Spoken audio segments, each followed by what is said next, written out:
it's Granny with 73. Company from my workroom today because I'm not babysitting today.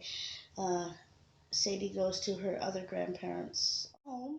Knowing my son, he'll probably give me a shout and tell me he wants to go do something because he doesn't like to sit at home by himself. When Sadie's off at her other grandparents or off for a visit with her mom, uh, he tends to be here or around me a lot. So, anyways, now my cousin Brittany has been after me for about a year to get a sewing machine because I make bags for like stuff. You can put altar stuff in here, and you can, like you carry it like this, throw it in a backpack. Yeah, I have been doing this for a long time. I started out doing this when my kids were little as a way to fill time when I was at home, when the kids were at school and I wasn't working, and it just kind of became a thing. So I told Brittany, she brought me her sewing machine to give it a try because I've never used a sewing machine before. And I honestly would rather hand stitch my stuff. This bag is hand stitched all the way through. The lining is hand stitched. See the stitching there. It's all done by these little hands, and then I put in the drawstring, and see the seams are, they're strong. I've always done it this way.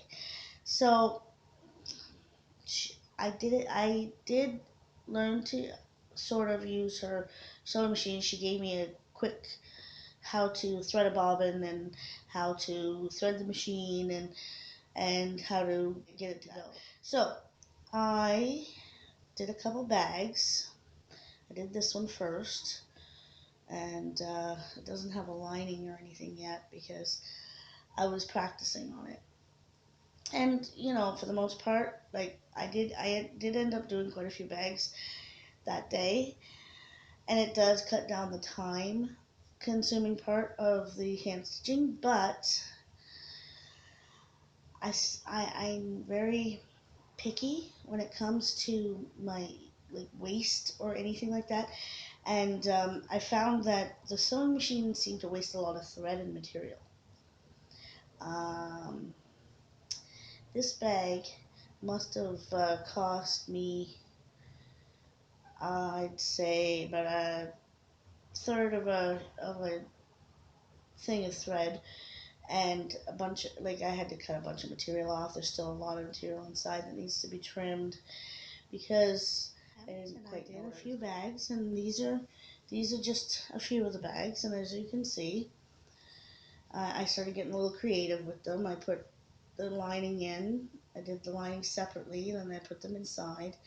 These are not finished, obviously, because I couldn't figure out, because these are going to be drawstring like the pink one, but I couldn't figure out how to do the edge around here after it was sewn and, and put the drawstring in it.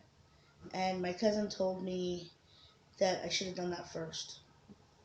A little late, Brittany, but thanks.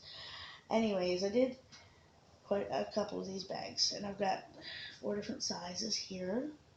As you can see, there's extra large, large, medium, small, and then I got like,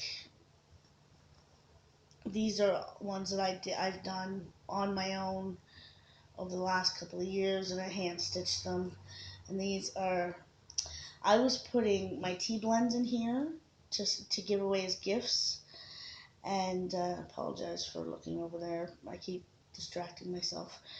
Um, I was, when I had my garden at the house, I was growing my own herbs, and I would get chamomile flower, um, stuff like that. Mint was growing like mad throughout my yard and my neighbor's yard. My neighbor said I could have as much mint as I wanted. It was, if it was growing on my side of the fence, I was welcome to it. So I had replanted some. Big mistake. A big, huge mistake because the mint took over the yard. And not that I don't like mint because mint is one of my favorite herbs. We had spearmint and peppermint and catmint. The catmint was wild. My cat found it one day when I was taking him outside for a walk. Um, you've seen my cat on a previous video. He's a very, very skittish cat. I named him Skits when he was a baby because he was a little schizophrenic. And now we just call him Mao because that's the sound he makes all the time. He yells at me. He calls me mom.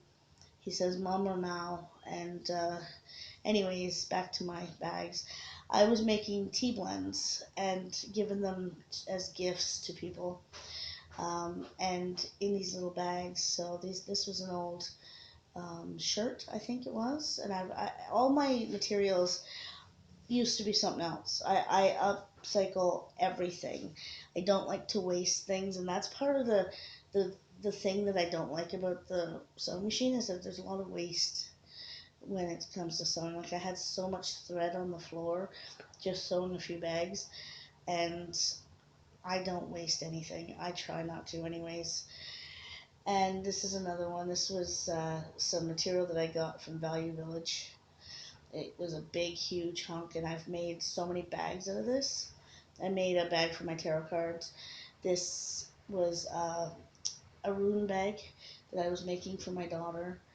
I had made her own alternate bag kit, and she wanted some runes, and this was going to be for that. But then she changed her mind, and I made her a different bag. But I kept this just because I like the material. It's sparkly. See, it sparkles. And then I put the drawstring, and it's a gold, and it's got sparklies on it too. And the drawstring is this big because if you decide that you don't want to put runes in it, but you want to use it as a charm bag, you can wear this around your neck. Anyways, that's the reasoning behind it being so long. But so today, what I'm going to try and do, if my son will, you know, leave me be for the day, is I'm gonna try to finish these bags. I'm gonna hand sew them for today because, like I said, it just seems more personal to me to hand sew um, everything because then I'm putting my energy into what I'm doing and my intention. When I'm using the sewing machine, I'm too focused on trying not to sew my fingers into the material that I kind of forget to do the intention. And when I'm sewing by hand, I can do it, and I don't have to focus on a machine that might eat my hand or keeping my stitch perfectly straight because when I'm hand sewing, I back stitch, so I'm constantly going back and stitching into the same line. So it just seems to work out that it goes in a straight line or a straight-ish line. Uh, the way I do these bags and the purpose for these bags, it depends on the person who's getting them. If I'm gifting it to somebody with altar bag intention, then I will make it to the theme of the altar bag. There will be an altar cloth that matches the bag. There would be a little wind wand, stuff like that, candle, shells, stones that kind of match the bag.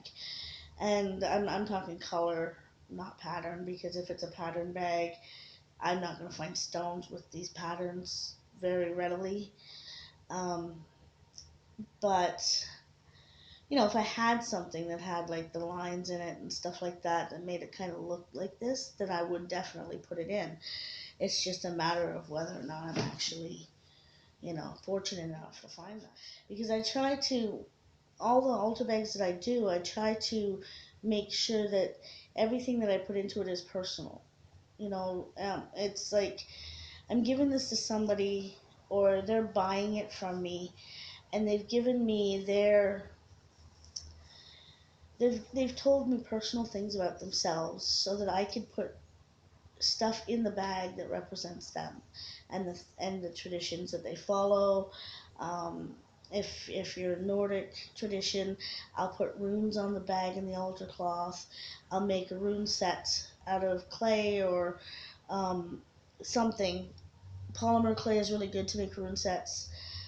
You can use the air dry clay, but I would strongly recommend getting like a spray lacquer because then they clack together in a bag. They kind of start to chip away and powdery. They get powdery when they're dry. So if you paint them and then lacquer them with a spray lacquer and let them dry for like a day or two, they are usually pretty sturdy. Um, I will, embroider stuff on here. I'll do beadwork on the bags. It all depends on the person. Like I've been kind of making bags in like a bulk kind of thing in case people decide to order, because then they're already ready. And if they say, well, I love blue and I'm into the goddess symbol, triple goddess, whatever, something like this would be perfect because it's got the spirals. I really love this pattern because it's got the spirals and they go in both directions, which, is kind of like the yin yang kind of the universe balance and all that stuff in there. And then I would put an altar cloth in here that was maybe another blue, maybe this kind of blue, and I'd do either beadwork or embroider the triple goddess moon symbol on it, or if somebody just wanted something that represented them and they were, like, say, a Leo or a Virgo, I'd put their symbol on the bag somewhere. Some people would even have, like, maybe me put their Wiccan name on it. And yeah, so that's pretty much what I'm going to be up to for the next day or two. Um, I have hopefully we're getting some nice weather. It's supposed to be 9 degrees today, and I have said that I want to do some wildcrafting videos and take my son and the kids down to the trail, and I will be doing something along those lines soon. I'm just waiting for the weather to warm up because, you know, I'm taking a 9 month old and a 2 year old and maybe a 3 year old down on the trail near the water where it would be a little bit colder than up here on the street level. So I don't want them to be uncomfortable. I don't want them to be, whiny. I want it to be a pleasant experience for them. So as soon as the weather gets a little warmer, then those videos will be done and I will upload them.